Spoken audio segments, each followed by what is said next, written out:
What is going on, guys? Today I am back with another Destiny 2 video, and today I want to talk about the leveling system, Eververse currency, exotic sets, exotic intrinsic perks, in-game vehicles and a few other things. But before we go any further, guys, I am giving away a Rockstar Destiny 2 in-game gear code. To win one, simply drop a like on the video and leave a comment. Also, guys, it's important to mention that there may be spoilers ahead, so if you don't want to be spoiled by anything, you better leave the video now. Okay, so let's start. Okay, so Tess Eververse and a silver currency is back. Take a look at the pic within the video description. We can see that silver will be a thing and how much it will cost. Get your weapon ornaments and gear with Destiny 2 Silver. Purchase Destiny 2 Silver to buy goods from the Eververse store and customize your Destiny character.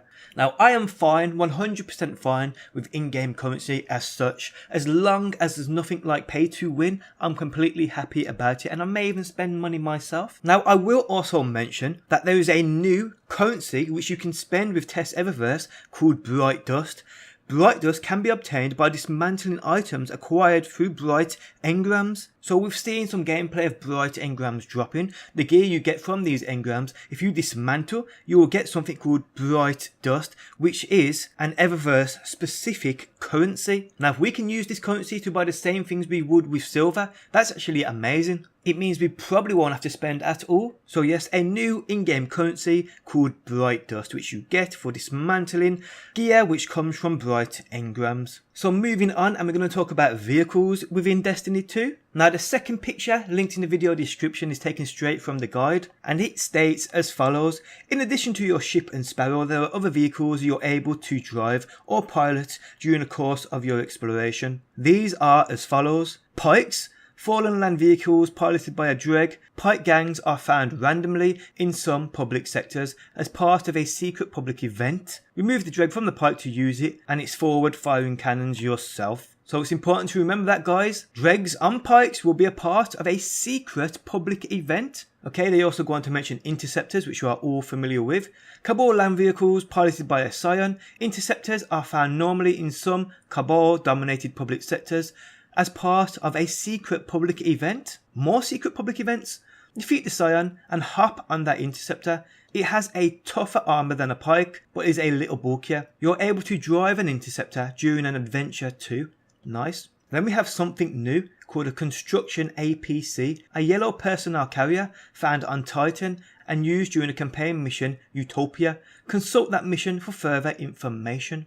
And then we've got a Drake tank, a heavy tank dropped into play during campaign mission Payback. Consult that mission for further information. So we have got a couple of new vehicles, but remember, Interceptors, pikes, when seen in public sectors, are part of a secret public event. Probably worth noting down, to be honest. Okay, so let's talk about power level and that climb to reach a level 300, which I'm guessing is max. Obviously, they will increase that though in the future with DLCs, no doubt. Now, the third picture linked within the video description talks of power level and what you can do to raise it. Okay, so from activities to engrams, virtually every source of gear can provide a steady stream of incremental upgrades until you reach power level 260, that is. Early on, you'll notice that rewards typically feature slightly higher attack or defense ratings than your current slotted option.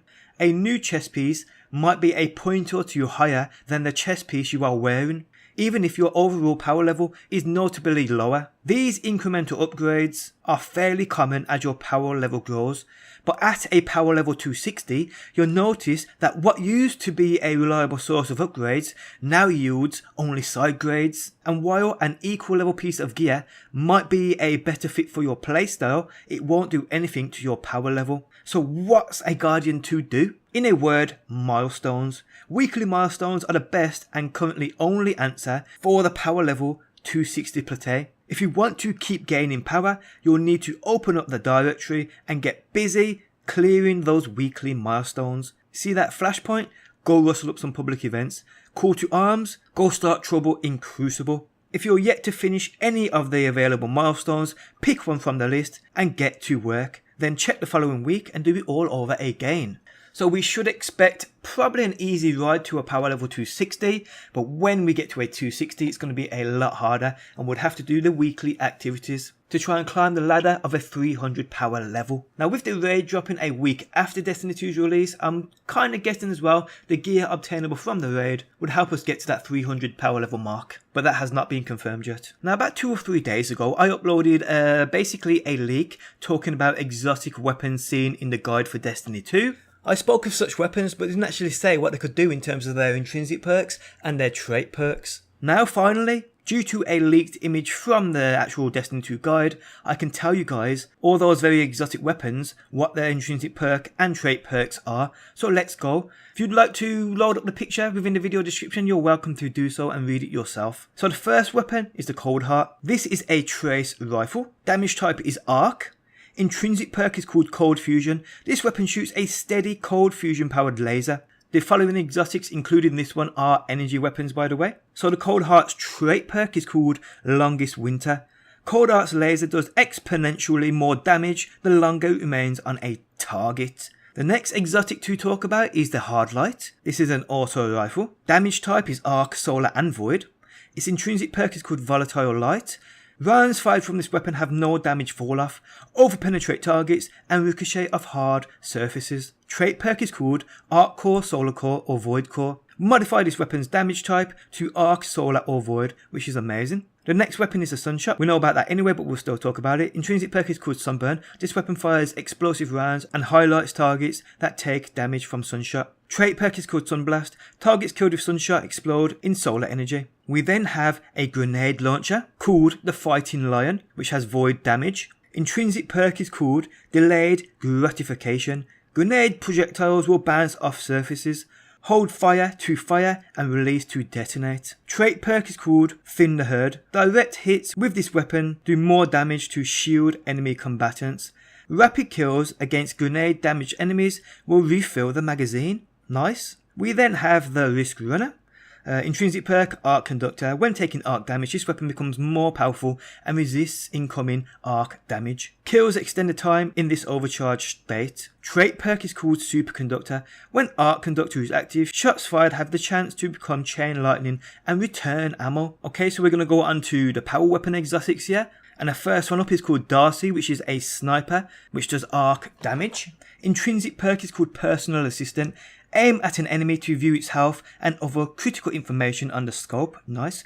Trait perk is called Target Acquired. When Personal Assistant is active, this weapon has better target acquisition and deals more precision damage. Next up we have the Merciless, which is a fusion rifle. Damage type is Solar. Intrinsic perk is called Conserve Momentum. Non-lethal hits with projectiles make this weapon charge faster until its wielder gets a kill. Trait perk is called Impetus. Reloading immediately after a kill increases weapon damage for a short time. We then have the Graviton Lance, which is a pulse offering void damage. Intrinsic perk is called Black Hole.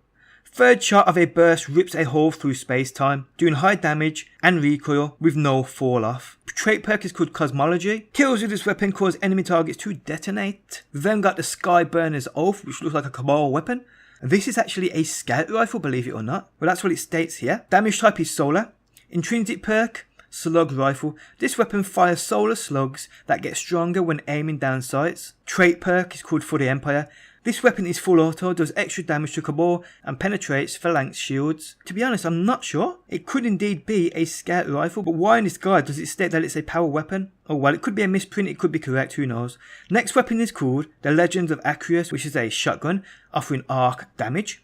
Intrinsic perk is called Shock Blast. This weapon fires blasts of high damage arc energy that overpenetrates targets. Its trait perk is called Long March. Detect enemies on your radar from further away. Nice. And the last one to talk about is called the Prospector, which is a grenade launcher offering arc damage. Intrinsic perk is called Excavation. Hold fire to fire grenades. Release to detonate all live grenades simultaneously. Trait perk is called Full Auto Trigger System. Holding down the trigger will fire this weapon at full auto. And to end the video, we're going to talk about something new, and that is exotic weapon sets. And this information is coming from Destiny Point Plus, which I will link within the video description, and they state, so for exotic weapons, a all-time favourite scout rifle Medai multi-tool from Destiny 1 is back, and that's not all. there's a Mida mini tool now. Here's what it says on the leaked guide. Mida multi-tool grants additional benefits when the legendary submachine gun Mida mini tool is equipped in your energy weapon slot. Mida multi-tool pairs with Mida mini tool to create an exotic weapon set. This weapon is rated as legendary to allow for both set pieces to be equipped at the same time. So there we have it guys, exotic weapon set, which is actually great. Two specific weapons, one being an exotic, which pair together to get extra benefits. Sounds great to me, and I welcome this new feature. What about you? Let me know down below within that comment section guys. And that is the end of the video. I hope you enjoyed your stay while you were here. If you are new around here and enjoy daily Destiny videos, be sure to subscribe. Leaving a like really does help me out. And I guys, hopefully will see you on that next one.